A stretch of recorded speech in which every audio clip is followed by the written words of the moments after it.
Hello,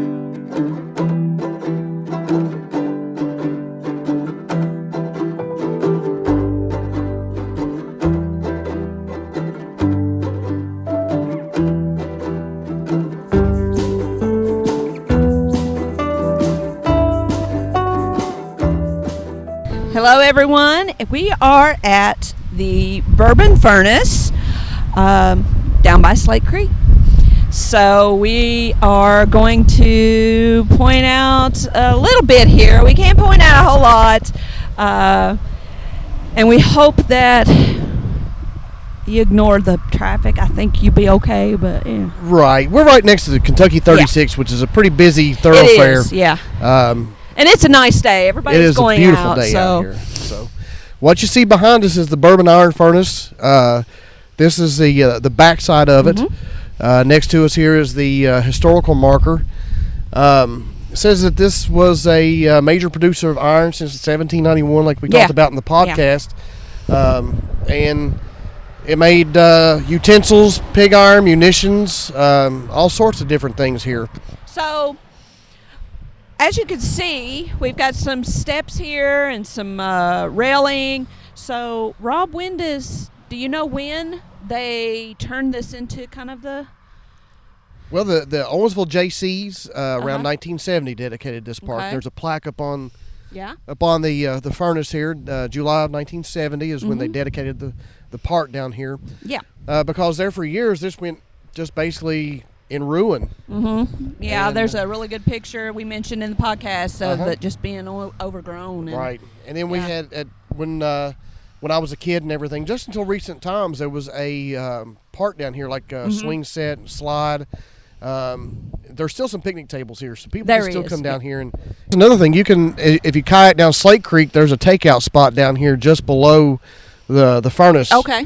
And it's a little muddy, but it's a good place to come out and rest. If you're going to do a long trip on the kayak, it's a good place to get out and enjoy lunch before you go on. Yeah. And then another place this is popular for is geocaching. Oh. A lot of people, like a lot of Boy Scouts and that kind of thing, do the geocaching. And this is one of the spots here that they've got little geocache markers in. And it's plotted on the little GPS markers and everything. So that's pretty cool. Really kind of cool. So so a little bit, we were talking earlier in the podcast about the loading barn. Yes. Up on top up here, I don't know if you can see it very well on the camera, but there is an old there's a ledge up there. That would have been right above the sign. That would have been where the support beam would have been. The loading barn would have went back that way. Now the roadway cuts through what it would have been. Yeah. It would have been started on the hillside back there, and they would have had the kilns back on the hill back there behind it, in front of us, and they would have loaded everything in that chute and dumped it in the top. So on top now, you'll see that it's kind of overgrown. There's trees, vegetation of it. So this thing's held up pretty well to be as old as it is. It really has. And these are massive. Massive stones. Stones are huge. And they're so carefully put in, and all of these were done by hand. They were carved by hand. But just the skill, the craftsmanship that these guys had, the stonemasons, is just it's phenomenal. These are really good. Good placed brick. They are. And it's all sandstone. This is a great little park to come to. Again, come in here and have a picnic or something. Just come down and explore. Yeah. We'll go around. We'll take some pictures and some videos of the area here to kind of give you an idea of, what it might have looked like and where some of the key points that we were talking about in the podcast might be. Yeah. So sounds good. All right. Let's go. We'll see you shortly.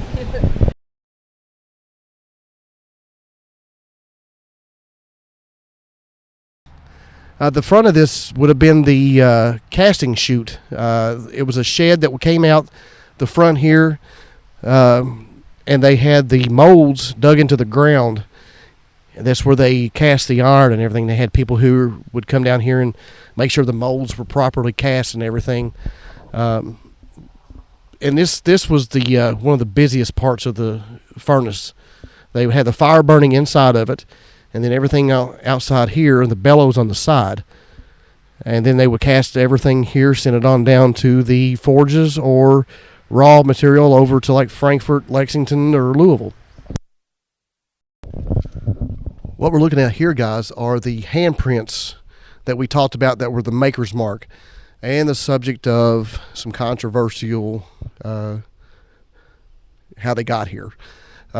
You'll see that they're recessed out and they're put in at a weird angle that normally wouldn't be a natural way of like putting your hands. So again, we had the stories of the slave that got caught stealing and got his hands burned off as punishment, or the guy that fell into it.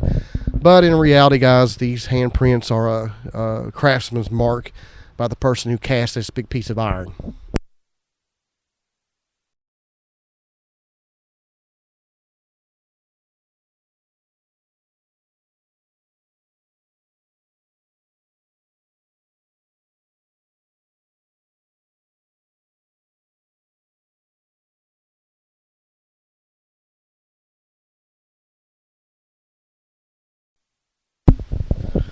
So this is the access to Slate Creek, which you'll see where those rocks are. That's about the location of where the dam used to be. It was built in 1795. They would have loaded flatboats just below the dam here with product and sent on down to the other forge, or even on down Licking River. When the ammunition was produced down here, they would haul it by ox cart from here to the other forges and hit the flatboats going down to up to Ohio River and down Mississippi River.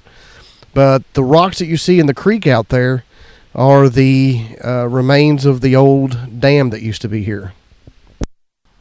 And this direction that we're looking at now would have been like where some of the buildings might have been, as far as like the general stores, the equipment sheds, that kind of thing. Now it's roadway and a park. There's no traces of them down here now due to probably the floods and everything we've had over the years. But this would have been a booming little area down here as far as operations and settlements.